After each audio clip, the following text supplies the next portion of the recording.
on, guys? Back again. I have another one for you today. Today's talk is about the mods I've done to my car and the little things I've noticed since I did mod it and things that I'm not sure if it's just normal with the modifications or not. Maybe I can get some answers out of you guys. First, I want to talk about the E85. I wasn't going to do 85 because I know it seems to ruin O2 sensors and parts like that. And but guys telling me here in Vegas, and I watched guys that I raced and stuff like that, and they're on E85 and they're just blowing me away. And they're saying the power gains are great. Honestly, I'm going to tell you the truth with the E85 in this car. I'm sure it does do well with other cars, but on these S197s, I didn't see much of a difference. I gained maybe 0.3 all around power, which is a lot. I'm not going to say it's not. But is it worth having to go to a dedicated E85 place all the time? Is it worth always having half the fuel mileage now? I mean, I used to get, 19 miles to the gallon, 18 miles to the gallon. Now I'm getting 9 to 10. So, I mean, I don't know if E85 is really worth it or not. I mean, I'm doing it right now for the power. When I start doing big power outers, I'll probably get off the E85 and just try to do pump. Because, I mean, when you have a power outer, what do you need to have E85 for? I don't care if I'm the fastest car in town. I just want to have, 650, 700 wheel horsepower would be nice. 600 wheel horsepower would be nice. Hell, I'd be happy with 550 right now. So, it don't really matter. The other mods I've added to my car, and man, it changed the car a lot, is the Viking shocks and the rear suspension. Myself, I don't mind it. The sound, the noise, the clacking, like you'll hear right there, and the it's constant all the time. You hit a bump, it's clacking and clocking, and it's crazy. It don't really bother me so much, but it made the car to where my wife don't even want to drive the car anymore. She's scared to drive it because she thinks it's going to break down on her. To me, it just comes with it. It's not a race car, but it's my race car, so it comes with it when you build a car. You know what I mean? Suspension ain't gonna be nice. It's not forgiving whenever you're adding performance parts on. But I will say this: it does work, and you can tell a difference when you're launching the car.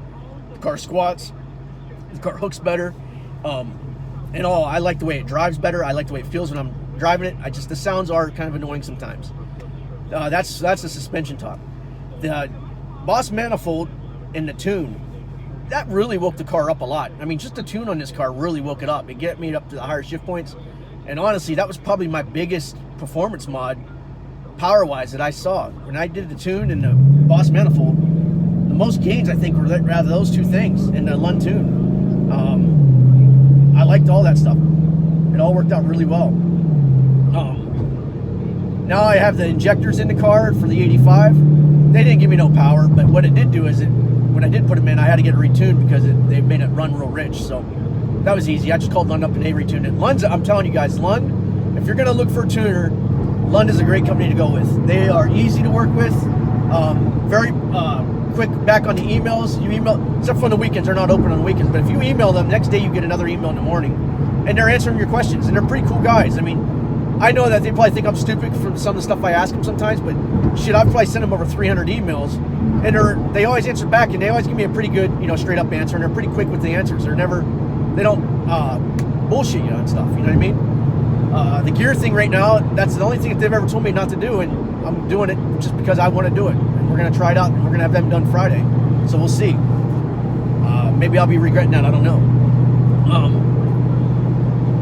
Modding this car the way I have so far, in the converter makes noise that I've never heard before. Maybe it's not supposed to. Maybe it's supposed to. I've had different opinions from different people, so I don't know yet. I talked to my transmission guy. I'm taking it in next week because they didn't have no room this week to get it in, so I'm trying to take it easy on the car somewhat. My transmission guy says the converter wouldn't make the noise or the thing up here, and he said it would be in the transmission, but my transmission I don't think is doing anything. It was shifting great before, so I think it's in the converter myself. I'm not sure, but we'll find out. He said when he watched the video on mine, he said it's totally normal. He said everything he's hearing in the video is fine. He says, and it looks fine from him. He goes, maybe I'm overthinking it now, but maybe I am. I don't know. He's gonna drive the car and let me know what he thinks. I'm hoping he's right. So that's the mods that I have so far. I have new stuff coming today that's supposed to be here in the mail. It's more of cosmetic stuff. I hope you guys like it. I'll be putting them on and showing you guys what it is. But so far with these mods, like I said, they do change the car, the whole dynamic of the car. The driving experience, it's a lot faster. It pulls a lot better. but you do lose some of the comforts of the Mustang. I mean, the Mustangs never really were comfortable cars. I mean, they're fun, but they're not comfortable. You know what I mean? It's not like riding around in a Cadillac or even in a, you know, like a platinum truck or something. But you did have some comfort in the car when it was stock. The thing I do like in this car a lot is these seats. I've said it before and I'll say it again. The seats are very comfortable.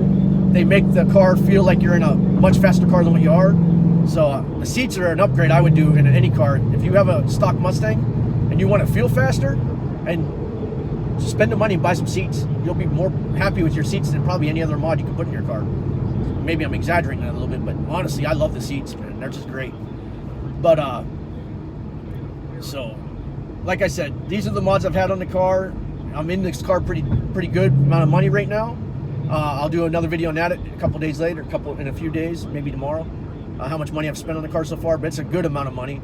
And the returns with all the money I spent, I would think the car would be a little bit faster than what it is, but we're gonna find out. Like I said, I'm taking it to the track when it's getting cooler here, and hopefully I'm in the high 11s, low 12s. I would really like to be high 11s, but I think now it's gonna be a low 12 second car, maybe 12.3, 12.2, 12.1. But we'll find out at the track how it does. Thanks for watching, guys. This is it for today. Please subscribe, hit the thumbs up if you guys want to, and come back for more. There'll be more talk later on.